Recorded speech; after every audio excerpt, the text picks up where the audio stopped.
Kami akan membahas 7 tanda bahwa tubuh Anda membutuhkan lebih banyak vitamin D dan mengapa dosis harian vitamin D sangat penting. Pertama, tekanan darah tinggi.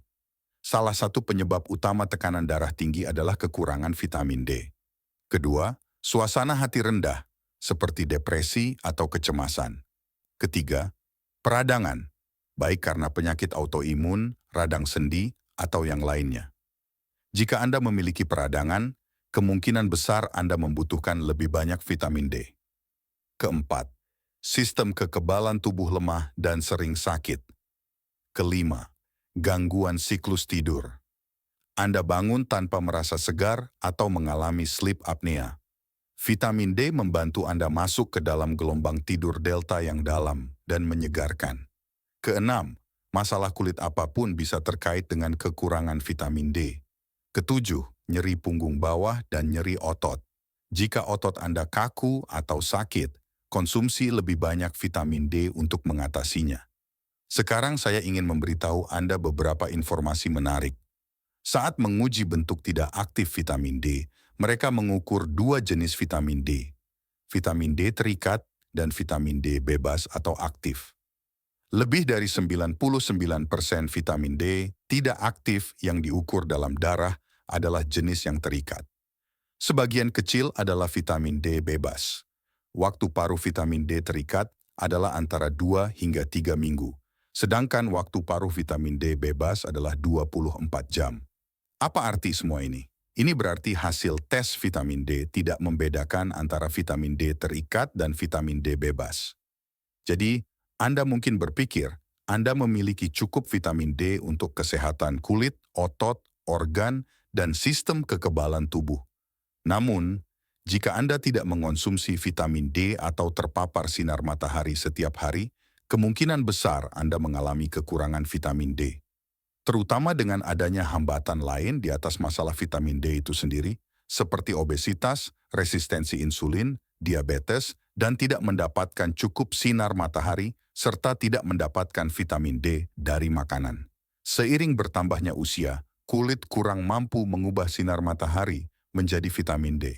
Dan dosis yang direkomendasikan vitamin D sangat rendah. Anda membutuhkan dosis yang lebih besar. Oleh karena itu, saya menyarankan untuk mengonsumsi vitamin D setiap hari. Jika dokter Anda mengatakan bahwa itu beracun, tanyakan kepadanya tentang jumlah vitamin D yang dapat Anda peroleh dari paparan sinar matahari selama 30 hingga 40 menit. Karena jawabannya adalah 20.000 IU. Jadi, dosis 10.000 IU tidak berlebihan. Poin terakhir yang ingin saya jelaskan tentang vitamin D. Untuk menjalani berbagai reaksi biokimia, vitamin D membutuhkan unsur-unsur tertentu seperti magnesium, zinc, vitamin K2, dan boron. Dengan demikian, vitamin D dapat berfungsi secara optimal dan mencegah kekurangannya. Ini untuk informasi lebih lanjut tentang hal ini dan cara mencegah keracunan vitamin D, tonton video berikutnya.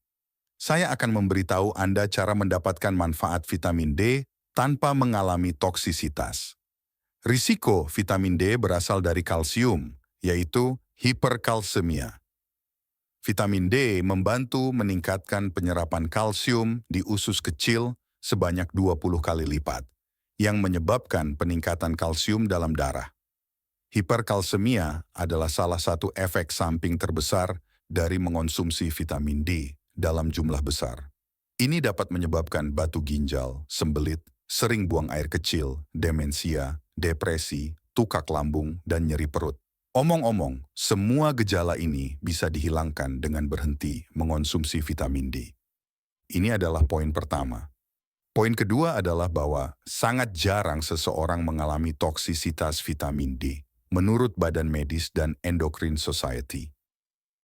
Ketika kadar vitamin D dalam darah melebihi 150 ml, ini dianggap sebagai indikasi toksisitas, terutama jika dikonsumsi bersama dengan kalsium dari produk susu atau susu. Ada beberapa hal yang perlu Anda ketahui. Vitamin D tidak bekerja sendiri dalam tubuh, tetapi membutuhkan beberapa unsur. Pertama, vitamin D bekerja dengan vitamin K2.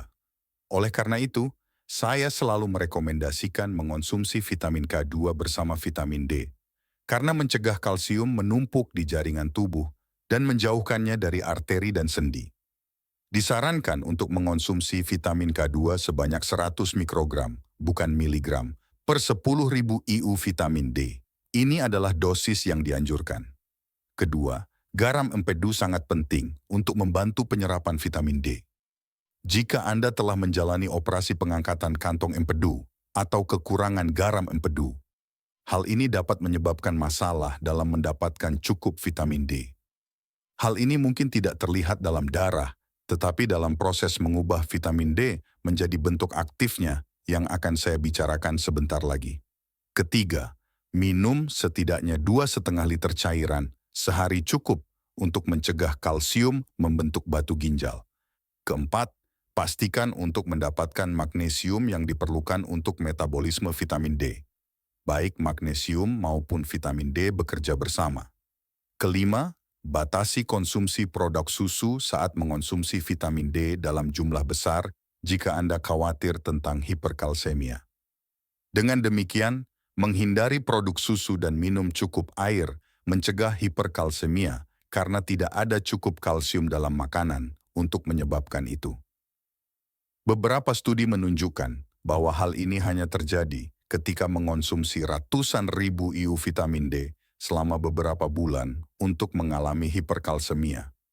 Pada tahun 1940-an diberikan 200 hingga 300 ribu IU vitamin D3 untuk mengobati pasien tuberkulosis dan rheumatoid arthritis. Meskipun terjadi beberapa efek samping, mereka menanganinya dengan baik. Mengenai gagasan umum bahwa 10.000 atau 20.000 IU adalah jumlah yang besar, sebenarnya tidak sebesar yang Anda kira. Karena ketika mengubah IU ke miligram, kita akan terkejut dengan betapa kecilnya jumlahnya dalam miligram. Setelah berbicara tentang toksisitas, sekarang saya akan berbicara tentang kekurangan vitamin D. Kekurangan vitamin D sangat umum. Kekurangan terjadi ketika kadar vitamin D dalam darah kurang dari 20 ml. Kekurangan ringan adalah ketika kadar vitamin D dalam darah kurang dari 30 ml. Kisaran normal adalah antara 30 hingga 50 ml. Perlu dicatat bahwa 65% populasi dunia mengalami kekurangan vitamin D, dan 95% mengalami kekurangan ringan vitamin D. Poin terakhir, saat mengukur kadar vitamin D, biasanya yang diukur adalah bentuk tidak aktif vitamin D. Namun seringkali yang diukur adalah prekursor vitamin D, bukan bentuk aktifnya. Agar dapat diubah menjadi bentuk aktif, hati dan ginjal harus berfungsi dengan baik. Oleh karena itu, perlu diketahui bahwa kadar tinggi vitamin D mungkin menunjukkan prekursor vitamin D, bukan bentuk aktifnya. Oleh karena itu, juga baik untuk secara rutin mengukur kadar bentuk aktif vitamin D. Terima kasih telah menonton.